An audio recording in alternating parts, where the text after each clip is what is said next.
धर्म कभी भी अंधविश्वास, ढोंग, आडंबर पे कभी नहीं टिका रहा। सनातन धर्म जो है, धर्म है सत्य, अहिंसा, यम नियम, जप तप करना, ये धर्म होता है। धर्म के नाम पे जो वह काम करने का प्रयास कर रहे हैं कि पर्चा बना रहे हैं, आप पैसे लेकर के क्यों पर्चा बना रहे हो? उनसे मिलने के लिए पहले पर्ची कटवाओ। पंडोखर बाबा से मिलने के लिए पहले आपने 2100 की 5000 की पर्ची कटवाई। मिलने के बाद वो क्या बताएंगे कि जो आपको पहले से पता है कि आपकी समस्या क्या है, केवल यही बताएंगे। क्या दावा करते हैं आपके मन की बात? ऐसे आजकल आप टीवी चैनलों में भी देख रहे होंगे, हजारों ऐसे जादूगर हैं जो आप मन में जो सोच रहे हो वो बता देंगे। वो जादूगरी की कला उन्होंने सीख ली है। अब आप आ रहे हो, आपकी समस्या उन्होंने बता दी, और उस समस्या को ठीक करने के नाम पे फिर वो लाखों रुपए आपसे ले रहे हैं। हर महीने आपको पैसे के लिए बुला रहे हैं। आप चाहो ना चाहो आपको जाना पड़ेगा। काम हो गया तो हमने किया, काम नहीं हुआ तो प्रभु की इच्छा नहीं है। हनुमान जी बालाजी का नाम पर, धर्म के नाम पर दुकानें खोल करके रखी हैं, तो यह गलत है। हम इसका विरोध कर रहे हैं। आप खुल करके कहो ना जो आप हो। आप अपने नाम के आगे त्रिकालदर्शी लगा रहे हो। हम बाबा हैं, हम सब कुछ जानते हैं, सब कुछ हम चमत्कार कर सकते हैं। वास्तव में वह चमत्कार नहीं, वह केवल जादूगरी की एक कला, एक ट्रिक सीख चुके हैं जिसका वह लाभ उठा रहे हैं। ऐसे हजारों जादूगर हैं जो वही चीजें कर सकते हैं। अगर वह धर्म का चोला पहन ले तो जनता उनके पास भी जाने लग जाएगी, तो वो तो सीधे सीधे बेवकूफ बनाने वाली। इकट्ठा करने की बात करते हैं। देखिए, सनातन धर्म को इकट्ठा करने की बात हम कर रहे हैं, सनातन धर्म को एकजुट करने की बात हम कर रहे हैं। आज वह जिस नाम पर कि अंधविश्वास के नाम पर झाड़ फूक करने का, कभी आपने उनका वीडियो देखा है? आपको एक क्लिप तो वीडियो टीवी चैनल में चला करके दिखा दी कि सभी को एक होना है, हिंदू धर्म पर आक्रमण हो रहा है, सनातन धर्म पर आक्रमण, यह बात तो आपको टीवी चैनल में दिखा दी उनकी 5 मिनट की क्लिप में। आप जब उनका दरबार चलता है उसकी पूरी वीडियो क्लिप देखिए। डंडा घुमा रहे हैं, भूत एक बार में बंध जाओ, इसका भूत बन जाओ, इधर से मारो उधर से मारो, भूत जकड़ लिया, अब तुम्हारे भूत का हमने बंधन कर लिया। जब उनके भूत का उसने बंधन कर लिया तो दोबारा उस व्यक्ति को भूत कैसे परेशान कर रहा है? दोबारा तो कभी आना नहीं चाहिए, क्योंकि आपने तो उसको बांध लिया है, मगर फिर भी वही व्यक्ति परेशान है। 5 मिनट बाद फिर जाकर के वो बाहर अबू आने लगता है। तो भूत प्रेत झाड़ने फूकने के नाम पर आप यह जो ढोंग पाखंड रच रहे हो, यह शक्ति आओ इधर से मारो, कौन सी शक्ति को आपने अपना गुलाम बना करके रखा है? क्या प्रमाण है आपके पास इस चीज का? तो यह जो ढोंग आडंबर के नाम पर आप जोड़ तो लोगे। आज आप कह रहे हो हम सनातन धर्म को एक कर रहे हैं, आप भगवान हनुमान जी के चरणों से जोड़ रहे हो, आडंबर दिखा करके ही जोड़ रहे हो। जब उस व्यक्ति को लाभ नहीं मिलेगा, जब उसका विश्वास टूटेगा, तो किससे टूटेगा? धर्म से टूटेगा। वह व्यक्ति स्थायी रूप से कभी जुड़ पाएगा? कभी नहीं जुड़ पाएगा। तो आप आडंबर रच करके, अंधविश्वास फैला करके धर्म को एक करने का कभी ढोंग नहीं रच सकते। करते हैं जो वह चमत्कार की, तो बताया ना, आजकल ऐसे कई ऐसे जादूगर हैं जो आपकी जेब में जो नोट रखा है उसका नंबर जो वो काम करते हैं सेम। यह केवल और केवल एक ट्रिक उन्होंने प्राप्त की है, जो कि ऐसे हजारों जादूगर हैं जो करके दिखा सकते हैं। प्रमाण आपके पास ना हो, मैं आपको वीडियोज उपलब्ध करा दूंगी। आपके मन में क्या चल रहा है, उनकी जेब में क्या रखा है, उन्होंने क्या लिखा है, आपसे 5 लोगों से हम एक नंबर लेंगे, जो नंबर हमने लिख दिया वही नंबर आपका टोटल आएगा।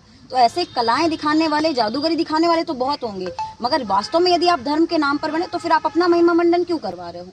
आप धर्म की बात करो। आप सनातन, आप राम कथा करते हो, बीच में कथा छोड़ करके चले जाते हो। आप राम कथा के लिए बात करते हो, कथा थोड़ी देर चलती है, ऊटपटांग बातें चलती है। आप व्यासपीठ पे बैठ करके किसी भी महिला के चरित्र के ऊपर आरोप लगा देते हो कि तुम्हारा चरित्रहीन है, तुम किसी और पुरुष के साथ आपको किसने अधिकार दिया कि आप ऐसे आध्यात्मिक व्यासपीठ में बैठ करके, आप धार्मिक मंच बैठ करके किसी महिला का चरित्र हरण कर दोगे?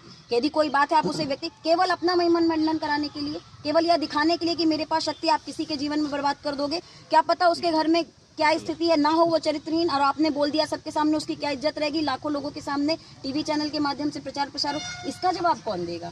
सनातन धर्म की बात वही हम कर रहे हैं कि धर्म यह पाखंड नहीं है, धर्म यह आडंबर नहीं है। आज धर्म का चोला पहने हुए ऐसे बहुत लोग हैं जो समाज का शोषण कर रहे हैं, और वही कार्य इनके द्वारा भी किया जा रहा है, चाहे वो पंडोकर महाराज हो, चाहे बागेश्वर महाराज हो। हम देखिए, राम कथा करते हैं, हम उसका सम्मान करते हैं, ठीक है, कथा कीजिए, राम भगवान के चरित्र के बारे में सबको बताइए, मगर आडंबर भूत प्रेत भगाने के नाम पर आप ढोंग मत रचिए। आप ये मत करिए कि आप मन के, आपके जैसे बताने वाले फिर हजारों लोग हैं जो मन की बात बताते हो, फिर हम उन्हें भी भगवान मान ले, उन्हें भी हम सिद्धि प्राप्त मान ले। उनके पास वास्तव में कोई भी सिद्धि नहीं है, केवल आडंबर रच करके भोली भाली जनता को लूटना चाहते हैं। अगर ऐसा नहीं है, चलिए ठीक है, आप हनुमान जी से जोड़ रहे हैं, बार बार पेशियों पे क्यों बुलाते हैं? जो व्यक्ति गरीब है, बेचारा कर्जा लेकर के एक बार जैसे तैसे आपके यहाँ आ गया, आपके पास उसका नंबर आ गया, आपने उसकी समस्या बता दी, फिर आप महीनों उसको पेशी के लिए बुला रहे हो, बार बार आप उसको बुला रहे हो, ये किस लिए? आपको लाभ देना। अगर आपके पास वास्तव में शक्ति, आप एक बार में सिद्ध करके दिखाओ। जो चुनौती उन्हें दी गई है कि जोशी मठ को बचाइए, उसको बचाने क्यों नहीं आगे आते हैं? यदि वास्तव में शक्ति है तो आए आगे। शंकराचार्य, हमारे सम्मानीय शंकराचार्य द्वारा उनको चुनौती दी गई है, जोशी मठ धस रहा है, वास्तव में अगर शक्तियां लिए बैठे हैं तो आए, उसका सामना करें। परम पूज्य योगीराज श्री शक्तिपुत्र जी महाराज आज भी उस चुनौती को स्वीकार करने के लिए तैयार हैं। यदि वास्तव में किसी के पास सत्य है तो इसका परीक्षण होना चाहिए। उनके पास है, अगर यह वह साबित करते हैं तो हम भी उनका समर्थन करेंगे, हम भी उनके साथ खड़े होंगे। मगर धर्म के नाम पर आडंबर ना फैलाएं, धर्म के नाम पर अनर्गल बातें ना करें। हिंदू, मुस्लिम, सिख, ईसाई सभी इस देश के हैं, सभी को अपने धर्म का पालन करने का अधिकार है। धर्म के नाम पर कि हमारे ऊपर धर्म पर कभी कोई हमला नहीं हो सकता। धर्म पहले भी था, आज भी है, आगे भी रहेगा। हम और आप निर्धारित नहीं करेंगे कि धर्म पर हमला हो रहा है नहीं हो रहा है। हमें केवल एकजुट करना है समाज को। कि कोई बातें उठती हैं तो केवल हिंदू धर्म पर उठती हैं, आवाज उठनी चाहिए। क्रिश्चियन में भी ऐसा होता है, हम देखते हैं भूत प्रेत झाड़ने के नाम पर कपड़ा छुआ देंगे। आज आपने देखा, अभी मंच से भी हमने यही बात कही, कार्यक्रम में हमने लोगों को भी यही बताया, वो भी यही करते हैं। मौलाना है जो भी झाड़ फूक के नाम पर महिलाओं का शोषण करते हैं, अंधविश्वास फैलाते हैं, तो इन सब का हम विरोध करते हैं। हम तो हर चीज़ पर आवाज़ उठनी चाहिए, मगर क्योंकि हिंदू धर्म बहुत ही सरल पड़ जाता है, हिंदू धर्म में लोग हिंसा नहीं सिखाई जाती, हिंदू धर्म के लोग हिंसा करना नहीं जानते। आज उसी का नतीजा है कि लखनऊ में रामचरितमानस की प्रतियां फाड़ दी गई। ये निश्चित रूप से यह गलत हो रहा है। आवाज उठ रही है केवल एक धर्म पर, आवाज सभी धर्मों पर उठनी चाहिए। हिंदू धर्म में गलत हो रहा है, उस पर भी आवाज उठनी चाहिए। मुसलमान धर्म में, इस्लाम धर्म में गलत हो रहा है, उस पर भी आवाज उठनी चाहिए। क्रिश्चियन धर्म में हो रहा है, उस पर भी आवाज उठनी चाहिए। आवाज सब पर उठनी चाहिए।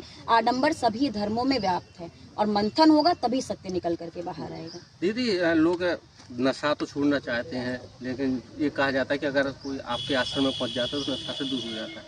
लेकिन आप क्या संदेश देंगे कि घर पे रहकर भी नशा मुक्त हो जाए या मांस मदिरा से मुक्त हो जाए? देखिए, परम पूज्य योगीराज शक्तिपुत्र जी महाराज ने साधना क्रम बताया है। यदि आप आश्रम नहीं भी पहुंच पाते तो घर से भी आपको वह लाभ प्राप्त हो सकता है। आपके जिले में इसलिए महाआरती के क्रम रखे जाते हैं। हर जिले में आज मध्य प्रदेश, उत्तर प्रदेश, हरियाणा, हिमाचल, जितने भी प्रदेश हैं, जहाँ भी संगठन, हर जगह महाआरती अवश्य होती है। तो इसलिए आपको ज़्यादा दूर नहीं जाना, आप अपने घर में ही माँ की साधना कीजिए। नित्य प्रतिदिन उठ करके दुर्गा चालीसा का पाठ कीजिए। शक्ति जल दिलाया जाता है, उस संकल्प को लेकर के शक्ति जल लीजिए। और नशा मुक्ति के लिए, क्योंकि नशे से कभी किसी का हित नहीं हुआ, नशे से 1% भी कभी किसी को लाभ नहीं हुआ, इसीलिए हम सभी का आह्वान करते हैं कि नशे का त्याग करके धर्म को अपनाने का प्रयास करें, धर्म के साथ चलें, जीवन को धर्म के मार्ग पर बढ़ाएं, ऋषियों मुनियों की परंपरा की ओर लेकर के जाएं।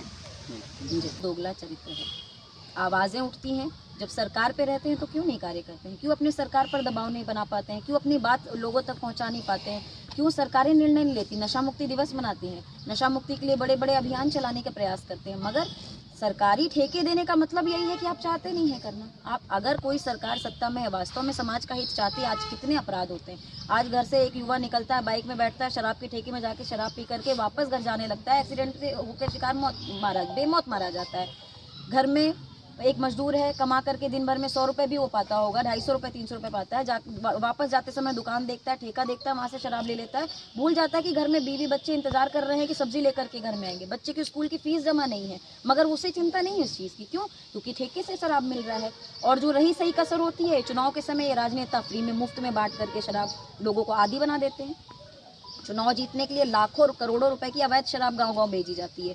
मुफ्त में शराब लो और वोट दो, केवल उनका ये 10-15 दिन पहले से रोज मुफ्त शराब मिलेगी। जो नहीं भी पीता है उसकी भी आदत हो जाती है कि शराब पिए हम, उसको भी नशेड़ी बना देते हैं। तो ये चाहते ही नहीं है कि वास्तव में समाज का हित हो सके। क्यों सरकारी ठेके खोलते हैं? इस सरकारी ठेके खोलने में युवा पीढ़ी भटक रही है, हमारी महिलाओं के ऊपर